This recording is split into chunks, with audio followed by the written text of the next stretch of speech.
Bonjour à tous. Devant le succès de nos premiers podcasts et votre enthousiasme à suivre ceux du docteur Thierry Hertog, nous sommes vraiment ravis de poursuivre cette aventure des paroles d'experts Energetica Natura. 2 mardis par mois, retrouvez des experts en médecine fonctionnelle, que ce soit en hormonologie, en santé digestive, en santé métabolique et bien d'autres encore. Ces paroles d'experts sont pour vous, professionnels de santé, experts ou débutants, une occasion unique d'approfondir vos connaissances et d'avoir accès à une grille de lecture différente par rapport à votre pratique actuelle. Cet outil vient enrichir notre offre de formation académique proposée sous forme de webinaires, d'ateliers digitaux, de tables rondes et de masterclass scientifiques pour, jour après jour, vous accompagner de façon personnalisée au plus près des attentes de vos clients et patients. Restez connectés et retrouvez nos paroles d'experts sur les grandes plateformes d'écoute, YouTube, iTunes, Spotify et SoundCloud, et bien sûr sur notre site web, rubrique Académie. À bientôt! Bonjour à tous et bienvenue dans ce nouvel épisode de nos podcasts Paroles d'experts d'Energetica Natura. Aujourd'hui, je reçois le docteur Sarah Meyran. Sarah est médecin fonctionnel et elle a développé cette capacité d'aider ses patients à développer des capacités de résilience pour s'adapter le mieux possible à leur environnement, parfois compliqué. Bonjour Sarah, merci de nous retrouver pour ce deuxième podcast. Bonjour Anne-Catherine, merci de m'avoir réinvitée. On a parlé de détoxification dans un premier podcast et aujourd'hui on va faire un focus beaucoup plus précis sur une problématique d'actualité dont on parle beaucoup, les perturbateurs endocriniens. Pour commencer, est-ce que tu pourrais nous redéfinir précisément ce que sont les perturbateurs endocriniens ? Oui, bien sûr. Alors en fait, les perturbateurs endocriniens, ce sont des substances chimiques. Elles peuvent être naturelles ou synthétiques, d'accord ? C'est pas forcément que des substances extérieures ou que l'homme a produit. On peut avoir des perturbateurs endocriniens naturels. Bien sûr, ceux qui nous embêtent le plus, ce sont les synthétiques. Que font ces perturbateurs endocriniens ? En fait, ils modulent notre système hormonal. Donc, ils peuvent soit imiter, bloquer, ou perturber la production, le transport et l'élimination de nos hormones. Ce qui les rend particulièrement redoutables. Aujourd'hui, l'OMS, l'ANSES, plein de revues scientifiques majeures comme Nature, Cell, The Lancet, le British Medical Journal et beaucoup d'autres ont documenté des milliers d'effets de ces perturbateurs endocriniens. Pour vous donner une idée, une simple recherche que j'ai faite hier sur PubMed, j'ai tapé Endocrine Disruptors, super l'accent, et j'ai eu 28 476 articles.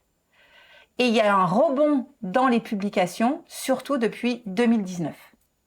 Petit rappel historique, l'alerte sur les perturbateurs endocriniens, c'est pas si vieux, ça remonte aux années 1950 avec Rachel Carson, une biologiste qui a écrit un livre The Silent Spring et qui dénonce l'impact du DDT sur la faune. Et depuis, les preuves scientifiques n'ont cessé de s'accumuler et de se multiplier sur l'impact de ces perturbateurs endocriniens sur notre environnement et sur notre santé à nous aussi.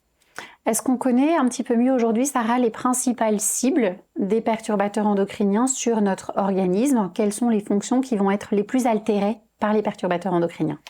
Alors les perturbateurs endocriniens, ils agissent à plein d'endroits différents, donc sur notre cerveau, sur l'axe hypothalamo-hypophysaire, sur la thyroïde, nos ovaires, les testicules, le pancréas, la moelle osseuse, mais aussi au niveau du foie, du rein, du placenta et de la peau. Donc on les trouve un peu partout, dans l'alimentation, avec les pesticides, les plastifiants, le bisphénol A par exemple, les cosmétiques, les parabènes, certains filtres UV, dans les textiles, dans les produits ménagers, les pesticides, les désherbants, et on en trouve beaucoup aussi dans l'air qu'on respire, à l'intérieur de nos maisons, puisque finalement on se rend compte qu'une grande source de perturbateurs endocriniens, c'est l'air intérieur. On voit donc qu'ils sont omniprésents dans notre quotidien, ces perturbateurs endocriniens, et qu'ils agissent sur des cibles très très variées. Quelles vont être concrètement les conséquences sur notre métabolisme et sur notre physiologie ? Alors, on leur attribue et puis on suspecte un certain nombre de rôles, d'impact, de conséquences de ces perturbateurs endocriniens aujourd'hui, avec l'explosion de l'infertilité, des pubertés précoces, du développement de l'endométriose, de l'explosion des cancers hormonodépendants, sein, prostate, de l'obésité, du diabète, en fait de toutes les maladies dites de civilisation, mais également sur les troubles neurodéveloppementaux chez l'enfant, avec l'explosion du nombre de cas d'autisme, sur un certain nombre de maladies thyroïdiennes. La thyroïde est particulièrement sensible aux perturbateurs endocriniens, et également sur un certain nombre de maladies auto-immunes. En fait, la période périnatale est particulièrement critique. C'est là où en fait notre organisme est le plus vulnérable aux perturbateurs endocriniens. Donc même à des très faibles doses, pendant la grossesse ou la petite enfance, ça peut entraîner des perturbations qui vont être durables ou parfois même à vie. Et ce qui est particulièrement vicieux et troublant, c'est que par exemple votre fœtus est exposé in utero à un perturbateur endocrinien. C'est pas forcément lui qui va exprimer l'impact de ce perturbateur endocrinien, mais ses descendants qui peuvent en souffrir. Donc même sans avoir été eux-mêmes exposés. Donc c'est là tout le caractère insidieux et vicieux de ces perturbateurs endocriniens, parce qu'ils laissent une empreinte biologique silencieuse qui est capable de se transmettre aux générations futures et sur plusieurs générations. Donc je vais vous donner un exemple concret. Donc d'abord expérimental, donc l'impact transgénérationnel des perturbateurs endocriniens, donc d'abord sur une expérimentation animale, où on a montré que l'exposition in utero au bisphénol A ou au phtalate entraîne chez la souris exposée des effets négatifs pour elle-même, mais également sur ses descendants avec des troubles tels que l'obésité, la stérilité, une stéatose hépatique, et ça jusqu'à 3 générations derrière.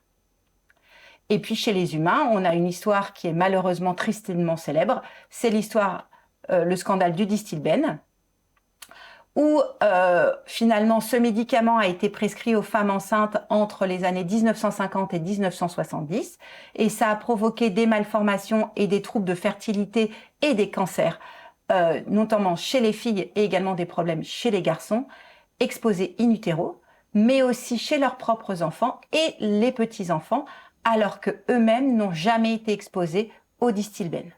Donc l'autre notion à prendre en compte aussi chez ces perturbateurs endocriniens, c'est leur persistance. Leur persistance, ça représente un véritable défi majeur, parce qu'un certain nombre de perturbateurs endocriniens, comme le PCB ou les PFAS, qui sont surnommés des produits chimiques éternels, en fait, se dégradent extrêmement lentement. Donc ils peuvent rester dans notre environnement, non pas seulement pendant quelques années, mais aussi plusieurs dizaines, voire centaines, voire milliers d'années, selon le milieu où ils ont été déposés. Et ce qui rend la situation encore plus complexe, c'est qu'ils sont difficiles à évaluer, parce que leur dispersion est diffuse, ils s'accumulent dans les sols, dans les eaux, les chaînes alimentaires, et échappent souvent au fait aux mesures standards, ce qui va rendre leur impact environnemental et sanitaire en fait particulièrement difficile à mesurer. Donc par exemple l'interdiction des PCB du coup ne supprime pas du tout leur impact en raison de leur extrême persistance.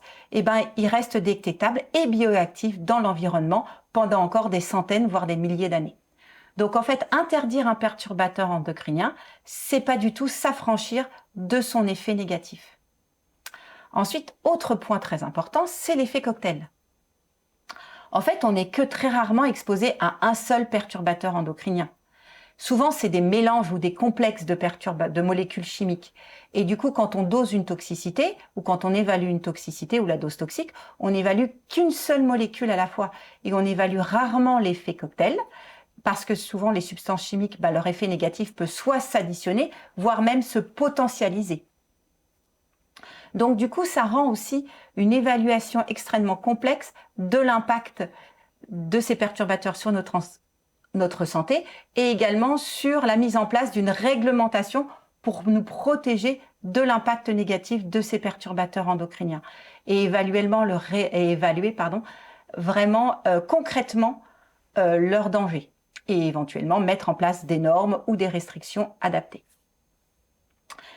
Et troisième élément à prendre en compte, en fait, c'est leur accumulation dans les graisses. La plupart des perturbateurs endocriniens sont lipophile, c'est-à-dire solubles dans nos graisses, et donc ils vont s'accumuler dans notre tissu adipeux, mais également dans le tissu adipeux des animaux qu'on mange.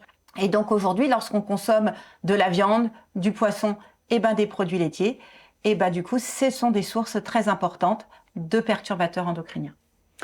C'est un tableau assez sombre.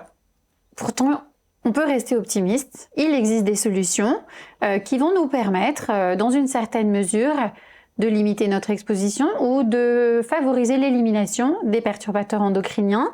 Est-ce que tu peux nous en parler un petit peu, Sarah ? Alors oui, il y a toujours des solutions. Tant qu'il y a de la vie, il y a de l'espoir. Donc tout d'abord, limiter l'exposition. Donc manger bio, réduire les plastiques, éviter de chauffer au micro-ondes dans un bol en plastique, choisir des cosmétiques plus sûrs, aérer régulièrement, filtrer l'air, filtrer l'eau, installer des plantes dépolluantes. On a un certain nombre de plantes qui peuvent être hyper intéressantes parce qu'elles dépolluent notre environnement, comme la fougère de Boston. Et puis, il faut renforcer nos barrières, limiter l'entrée des perturbateurs endocriniens. Donc, renforcer nos barrières et notre microbiote. Donc, la barrière intestinale, qui est une frontière importante entre nous et notre environnement, elle est la cible des perturbateurs endocriniens qui peuvent vraiment agresser cette barrière intestinale, mais en l'optimisant avec, par exemple, de la glutamine, en l'optimisant avec de la quercétine, en optimisant le taux optimal de zinc, on peut renforcer notre barrière intestinale, ce qui va nous permettre, grâce à ces nutriments, d'optimiser notamment nos complexes jonctionnels serrés, en travaillant sur la claudine et la claudine, pardon. Et la glutamine va permettre de donner le substrat énergétique à nos entérocytes pour assurer une bonne étanchéité. Mais il faudra également s'occuper de notre microbiote, parce que notre microbiote nous protège également des perturbateurs endocriniens. Ils vont assurer une fonction de barrière, mais également certaines bactéries ont des capacités d'élimination des perturbateurs endocriniens. Par contre, ce qu'il faut savoir, c'est que du coup, les perturbateurs endocriniens altèrent la barrière intestinale, altèrent le microbiote. Donc, justement, prise en charge de l'environnement, toujours s'assurer de la santé de notre microbiote, s'assurer des nutriments nécessaires pour optimiser notre fonction. Un petit exemple, les perturbateurs endocriniens entraînent notamment une dysbiose en favorisant le développement de bactéries, notamment des entérobactéries pro-inflammatoires, et diminuent la présence de bactéries productrices de butyrate.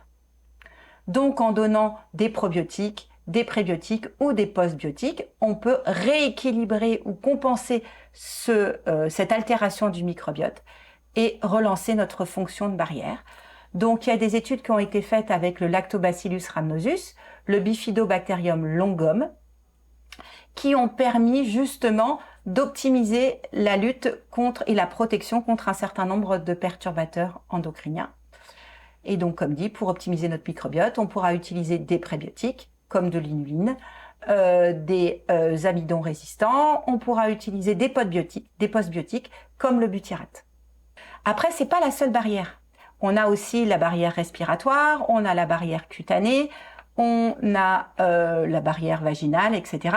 Donc, il va falloir s'occuper de toutes nos barrières et d'optimiser l'écosystème de toutes nos barrières pour justement renforcer notre étanchéité aux perturbateurs endocriniens. Donc ensuite, troisième point, on va optimiser la sortie.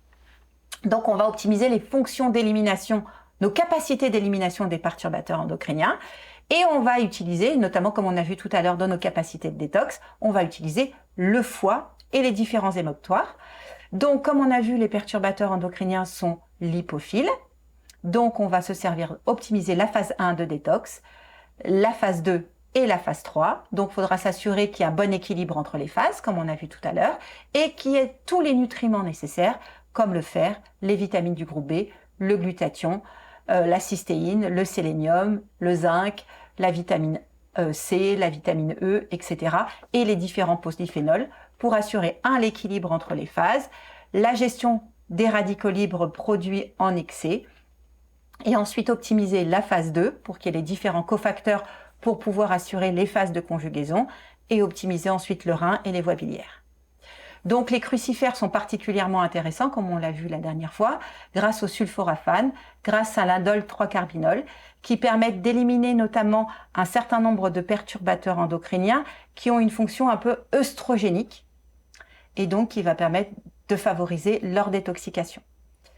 Le curcuma est hyper intéressant aussi parce qu'il stimule la phase 2 et qu'il est anti-inflammatoire, modulateur de l'inflammation et antioxydant. Et le chardon-marie qui, du coup, comme on a vu, antioxydant, anti-inflammatoire, optimise la détox phase 2 et en même temps évite, je dirais, l'altération du foie, le vieillissement ou l'usure accélérée du foie par sa suractivité. Faudra également travailler sur l'élimination des métaux lourds, puisque un certain nombre de pesticides sont finalement enrichis en métaux lourds. Et je vais vous parler par exemple du cadmium, qui est un perturbateur endocrinien œstrogéno, on va dire entre guillemets, mimétique, et donc qui augmente notamment les risques de cancer hormonodépendants. Donc pour l'éliminer, on va se servir de la coriandre, on va se servir de la chlorelle pour pouvoir, la coriandre, le sortir des tissus, et la chlorelle, le piéger pour pouvoir ensuite l'éliminer. Mais comme dit, faudra bien s'assurer, une fois qu'on s'est servi de ces moyens de mobilisation et de solubilisation de ces toxines, soit par la chlorelle, soit par les différentes phases de détox, que la phase 3 suive derrière, donc qu'on pisse suffisamment et que les voies biliaires soient fonctionnelles avec un microbiote optimal pour que les déchets puissent être éliminés dans les urines et dans les selles. Pour que les déchets soient bien éliminés dans les urines, c'est important d'avoir un pH urinaire plutôt alcalin. Donc, faudra qu'on s'assure que notre patient a un pH optimal au niveau urinaire. Donc, on pourra éventuellement le supplémenter avec des citrates de magnésium, des citrates de potassium. Et également, le fait d'ajouter ces citrates va permettre également d'éliminer pas que les toxines liposolubles, mais également les toxines qui sont aussi naturellement hydrosolubles. Après, un autre élément intéressant dans l'élimination des toxines, c'est l'activité physique. On va ventiler, on va transpirer, donc autre moyen d'éliminer les toxines. Et puis, un autre moyen aussi ancestral, c'est la transpiration. Donc, on peut faire transpirer nos patients. Donc, le sauna peut être intéressant. Et d'ailleurs, il y a des études qui ont été faites que les saunas infrarouges, si on rajoutait du thé vert, on augmentait l'élimination notamment des phtalates. Donc, pour résumer, il va falloir soutenir le foie, chélater les métaux lourds, optimiser la fonction biliaire, favoriser la diurèse, suer et respirer. Et c'est en orchestrant cette synergie qu'on peut vraiment alléger la charge toxique de l'organisme. Et autre moyen aussi de lutter contre les perturbateurs endocriniens, donc on a limité les entrées, on a favorisé on a renforcé nos barrières, on a favorisé la détox, et maintenant on peut interférer avec leur action.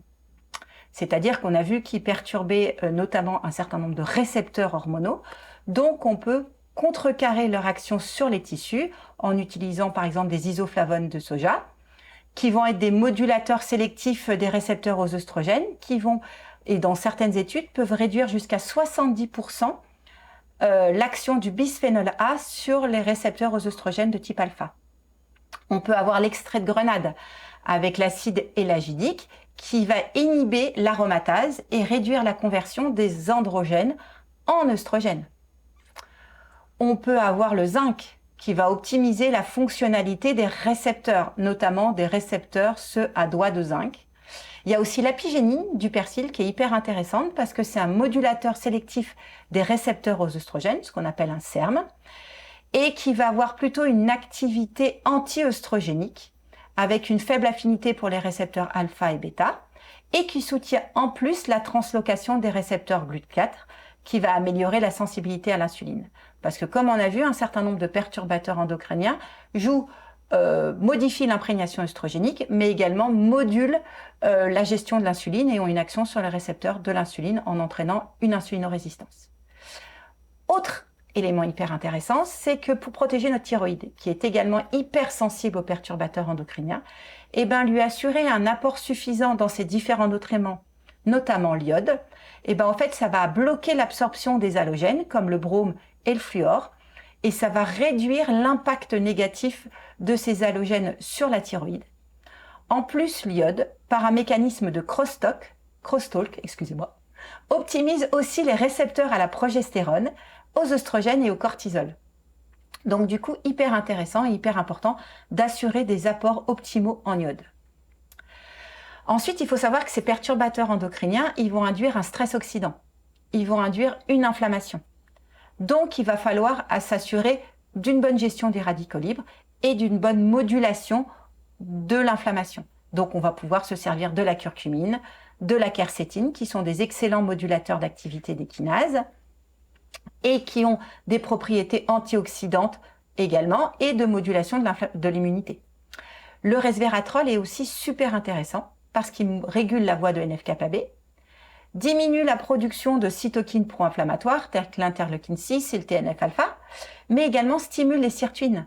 Et ces sirtuines, en fait, c'est une super famille de modulateurs épigénétiques qu'on appelle des histones désacétylases qui sont NAD dépendantes, donc dépendantes notamment de la vitamine B3, qui jouent un rôle hyper intéressant dans la modulation épigénétique et on les connaît surtout pour leur rôle et leur impact sur la longévité.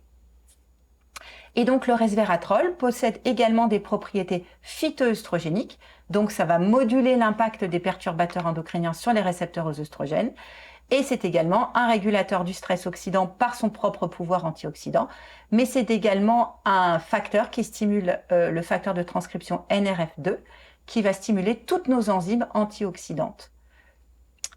Et dernier point, on sait que ces perturbateurs endocriniens ont un impact transgénérationnel, donc c'est des modulateurs, des modificateurs de notre épigénome.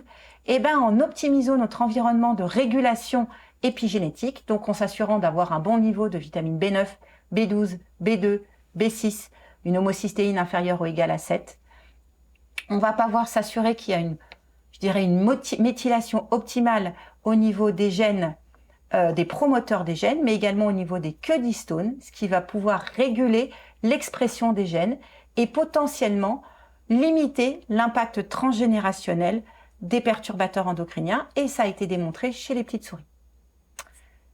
Autre petit point, c'est activer l'autophagie. C'est-à-dire, l'autophagie, c'est quoi? C'est la capacité de notre organisme à se recycler, à se rénover. Il mange le vieux pour refabriquer du neuf. Et on sait que le jeûne, justement, stimule ces processus d'autophagie qui vont permettre justement d'éliminer les cellules endommagées, les mitochondries polluées et de renouveler par des cellules plus neuves, plus fonctionnelles et moins impactées par l'environnement délétère. Donc le jeûne peut être également, et le jeûne intermittent, un moyen de lutter contre l'impact négatif de ces perturbateurs endocriniens sur notre santé. On voit que tout le monde est exposé maintenant aux perturbateurs endocriniens, les jeunes, les moins jeunes, les hommes, les femmes. Et toi, avec tes patients, est-ce que tu as des outils, des signes cliniques et qu'est-ce qui va orienter ta pratique vers une détox plus spécifique des perturbateurs endocriniens versus une détox classique? À quel moment tu te dis ce sont les perturbateurs endocriniens qui sont incriminés dans les problématiques de ce patient? Alors en fait, quand c'est un patient ou une maladie qui ne rentre pas classiquement dans les cases et qui ne répond pas à une prise en charge classique. En fait, déjà, je vais m'appuyer sur un interrogatoire détaillé, les habitudes alimentaires, s'il utilise des plastiques, le type de cosmétiques, son environnement professionnel et surtout ses antécédents familiaux, avec la profession des parents, le lieu d'habitation dans l'enfance et les risques à ce moment-là d'exposition aux toxiques. Cet interrogatoire précis sur l'histoire familiale est hyper riche. Je demande à mes patients de me faire une frise chronologique sur les premières parties de leur vie et ce qui s'est passé également où ils ont grandi. Et je me suis rendu compte que du coup, certains patients avaient grandi près d'une usine de produits chimiques qui allait fermer. Je me suis rendu compte que la maman et le papa étaient arboriculteurs. Donc, pendant toute la grossesse, la maman a déversé des pesticides sur les pommes et les poires. Donc cet interrogatoire permet vraiment de savoir aussi l'exposition dans la période, je dirais, de fragilité et de plus grande vulnérabilité. Donc vraiment s'intéresser à nos patients, à l'interrogatoire pendant la période finalement fœtale et premières années de vie. Ensuite, du coup, ça va être des patients chez qui il y a une obésité qu'on ne comprend pas. des problèmes hormonaux atypiques, comme une dysthyroïde, des troubles thyroïdiens, de l'endométriose, des troubles de fertilité, des maladies neurodégénératives jeunes. J'ai de plus en plus de patients qui développent des signes de maladie de Parkinson à 40 ans. Des fibromyalgies. On retrouve énormément également d'impact de perturbateurs endocriniens chez les patients fibromyalgiques. Donc tout ce qui est un peu atypique, finalement, me fait penser environnement. Et familial. J'ai des familles complètes où ils ont tous des trucs atypiques que personne ne comprend. Et bien pour moi, la première cause, c'est l'environnement et potentiellement les perturbateurs endocriniens. C'est vraiment intéressant comme échange parce que nos thérapeutes vont pouvoir insérer et intégrer ces problématiques dans leurs anamnèses. Et c'est vrai que refaire l'histoire de la famille et les premières années de vie, ça nous donne tout compte fait beaucoup d'informations. Donc vraiment sur cette problématique, je pense que c'est vraiment important. Est-ce que à partir du moment où tu as décidé de mettre en place une détox plus spécifique sur les perturbateurs endocriniens, tu vas prendre des précautions supplémentaires par rapport à une détox classique? Est-ce que ça nécessite de faire encore plus attention? En fait, quand on entame une prise en charge, il faut vraiment être sûr que vraiment tout fonctionne et que notre patient va bien suivre en fait le protocole, qu'il a bien compris l'enjeu, puisqu'on va mobiliser des substances vraiment toxiques et qu'il faut être sûr que notre patient va boire suffisamment, va s'assurer qu'au niveau de l'hygiène de vie, il va s'adapter pour éviter justement une surtoxicité. Et il va vraiment falloir s'adapter le protocole, suivant le terrain, l'état général. Bien sûr, éviter les enfants, la prise en charge chez les enfants, les femmes enceintes ou les personnes trop fragiles. Et être très progressif, surveiller les réactions. Souvent, quand j'entame une détox importante chez un patient, ou en tous les cas chez un patient très intoxiqué, en fait, je lui demande de me rappeler au bout de 3 semaines pour me dire comment ça se passe. Et pas hésiter à me signaler les effets secondaires qui vont vraiment me guider sur la façon dont je vais, mettre en place mon protocole. Comme je dis à mes patients, il n'y a pas d'effets secondaires, il n'y a que des signes cliniques qui vont permettre de mieux vous comprendre et de mieux adapter ma thérapeutique. Donc, en résumé, en fait, pour limiter l'impact délétère des perturbateurs endocriniens, l'idéal, c'est on va combiner la prévention, soutenir les barrières, optimiser le microbiote, optimiser les émonctoires, moduler les hormones et travailler sur l'épigénétique. Et avec tout ça, on a des leviers hyper puissants pour protéger notre santé et surtout nos générations futures et optimiser finalement la résilience de l'espèce humaine par rapport à ces perturbateurs endocriniens. Merci beaucoup Sarah de finir sur cette note aussi positive. Ça nous montre qu'il y a des choses à faire justement pour essayer de lutter et d'éviter au maximum de limiter nos expositions aux perturbateurs endocriniens. Je suis certaine que ça va donner de nouvelles clés de compréhension pour les thérapeutes qui nous ont écoutés. Merci à tous pour votre écoute et je vous donne rendez-vous très prochainement pour un prochain épisode de nos podcasts Paroles d'experts d'Energetica Natura. À bientôt!